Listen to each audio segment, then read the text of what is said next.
Hello everyone. तो आज हम एक्सरसाइज 1.1 का एग्जांपल नंबर 2 सॉल्व करने जा रहे हैं। तो देखते हैं क्वेश्चन क्या है। क्वेश्चन है find the LCM and HCF of 6 and 20 by the prime factorisation method. ठीक है ना। तो 6 और 20 का प्राइम फैक्टराइजेशन मेथड का यूज करके एलसीएम एंड एचसीएफ फाइंड करना है। क्लियर है। तो देखते हैं कैसे करेंगे। तो यहाँ पे गिवन नंबर्स क्या है 6 and 20। ठीक है 6 and 20 सॉरी 6 and 20। तो प्राइम फैक्टराइजेशन मेथड का यूज करके एलसीएम एंड एचसीएफ फाइंड करना है। तो इसको हम सिखाए थे जब एलसीएम और एचसीएफ पढ़ा रहे थे। तो कैसे हम प्राइम फैक्टराइजेशन मेथड का यूज करके एचसीएफ और एलसीएम निकालते हैं। तो पहले क्या करते हैं, गिवन नंबर्स का प्राइम फैक्टराइजेशन करते हैं। तो यहाँ पे नंबर्स कौन कौन से हैं, 6 और 20 है। तो दोनों का ही प्राइम फैक्टराइजेशन करेंगे। तो ये 2 से डिवाइड होगा 3 टाइम्स में, और 3 खुद एक प्राइम नंबर है। क्लियर है। चलिए जस्ट वैसे ही 20 का भी प्राइम फैक्टराइजेशन करेंगे।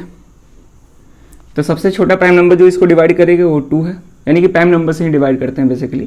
तो ये हो जाएगा 10, फिर 2 से डिवाइड करेंगे 5 टाइम्स में, और 5 खुद प्राइम नंबर है। तो ये 5 से 1 टाइम्स में चल जाएगा। क्लियर है।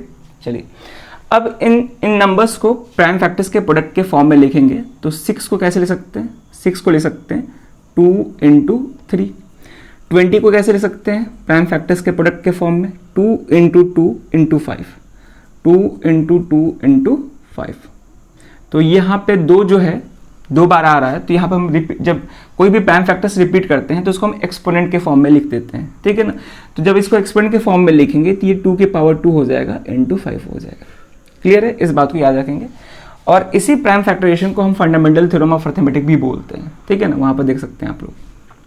तो याद रखेंगे कोई भी प्राइम फैक्टर्स अगर रिपीट करेगा तो उसको एक्सपोनेंट के फॉर्म में लिखेंगे।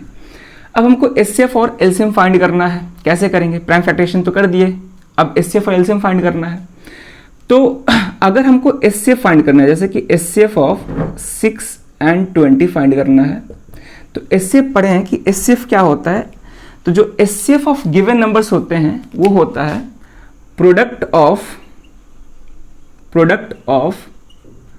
Smallest power of each common prime factor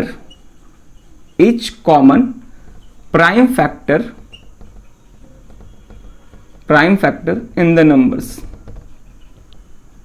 ठीक है। तो किसी भी नंबर्स का अगर एचसीएफ निकालना है तो वो किसके इक्वल होता है, product of smallest power of each common prime factor in the numbers. तो इसका मतलब क्या होगा, तो ध्यान से समझेंगे।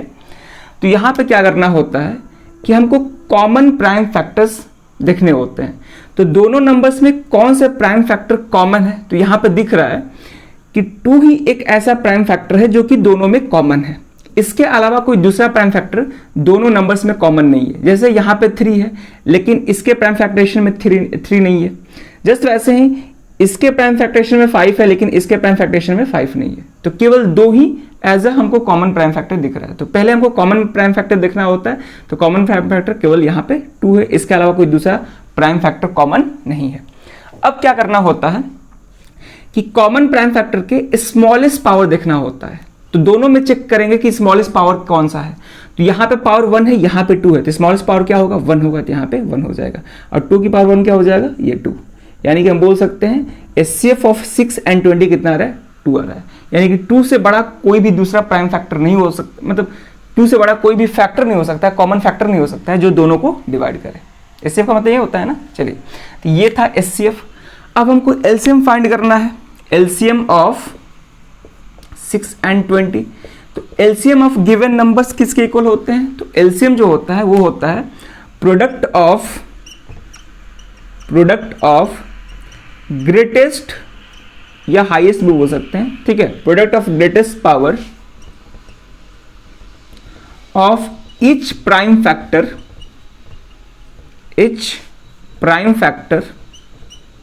Involved in the numbers. ठीक है। तो दोनों में डिफरेंस आप लोग समझ पा रहे होंगे। ऐसे हम इसको बताए भी थे जब इंट्रोडक्शन दे रहे थे एचसीएफ और एलसीएम का, फिर भी हम बता दे रहे हैं। तो दोनों में क्या डिफरेंस दिख रहा है यहाँ पे, ये मतलब इसके स्टेटमेंट क्या है। तो एलसीएम का स्टेटमेंट है प्रोडक्ट ऑफ ग्रेटेस्ट पावर, यहाँ पे ग्रेटेस्ट है जबकि यहाँ पे स्मॉलेस्ट था।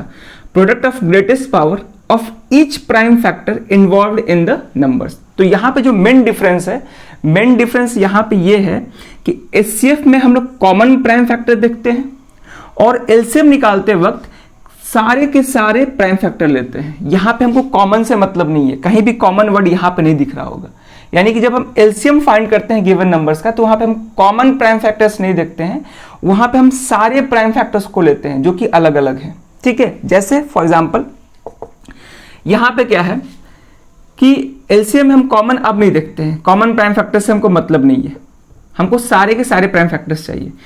तो जब दोनों का प्राइम फैक्टरेशन किए तो हमको कौन कौन से प्राइम फैक्टर्स दिखे, कौन कौन से प्राइम फैक्टर्स मिले, तो यहाँ पे हमको 2 मिला, 3 मिला और 5 मिला। यानी कि दोनों के प्राइम फैक्टरेशन में 2, 3 और 5 एज अ प्राइम फैक्टर हमको मिले। तो यहाँ पे हम क्या कर देंगे, सारे प्राइम फैक्टर्स को लिख देंगे। सारे का मतलब अलग अलग लिखना है, ठीक है ना, सेम वाले को 2 बार रिपीट नहीं कर रहे हैं। ये नहीं कि इसमें भी 2 है, इसमें भी 2 है, इसमें भी 2 है तो लिख दिए, नहीं, ठीक है ना। तो अलग अलग प्राइम फैक्टर्स को सारे लिखेंगे। तो यहाँ पे कौन कौन से प्राइम फैक्टर्स आए हैं, 2 है, 3 है, 5 है, तो ये हो जाएगा 2 × 3 × 5, सबको मल्टीप्लीकेशन के फॉर्म में लिख देंगे। अब सारे प्राइम फैक्टर्स का ग्रेटेस्ट पावर लेते हैं, हाईएस्ट पावर लेते हैं, जबकि HCF में हम स्मॉलेस्ट पावर लेते थे, लेकिन यहाँ पे हम क्या करते हैं कि ग्रेटेस्ट पावर लेते हैं। तो यहाँ पे हम देख पा रहे हैं कि 2 का ग्रेटेस्ट पावर क्या है, 2 है, तो यहाँ पे 2 कर दिए। 3 का ग्रेटेस्ट पावर यहाँ पे 1 है, तो 1 ही रहेगा, और यहाँ पे भी 1 है तो 1 रहेगा, ठीक है ना। तो किसी भी नंबर का पावर 1 है तो वही नंबर होता है, तो 1 लिखते नहीं है। तो इसको मल्टीप्लाई करेंगे तो ये हो जाएगा 4 × 3 × 5, यानी कि ये 4 3 = 12, 12 5 कितना हो जाएगा 60। यानी कि LCM ऑफ 6 and 20 कितना आ गया, 60 आ गया। क्लियर है। तो यही डिफरेंस होता है HCF और LCM निकालने में, ठीक है। जब HCF निकालते हैं गिवन नंबर्स का तो वहां पे कॉमन प्राइम फैक्टर्स लेते हैं और कॉमन प्राइम फैक्टर का भी हम स्मॉलेस्ट पावर लेते हैं। क्लियर है। जबकि LCM गिवन नंबर्स का फाइंड करते हैं तो वहां पे सारे प्राइम फैक्टर्स को लेते हैं, ठीक है, सारे अलग अलग प्राइम फैक्टर्स को लेते हैं और उन सब का हम हाईएस्ट पावर लेके मल्टीप्लाई करते हैं, तो वहां से LCM फाइंड कर सकते हैं। क्लियर है। तो इस तरह से हम गिवन नंबर का LCM और HCF को फाइंड करते हैं, ठीक है। तो चलिए फिर, होप कि ये सारा बात समझ में आया होगा। तो इस वीडियो में इसी क्वेश्चन को रहने देते हैं, अब मिलते हैं नेक्स्ट वीडियो में नए क्वेश्चन के साथ। Thank you.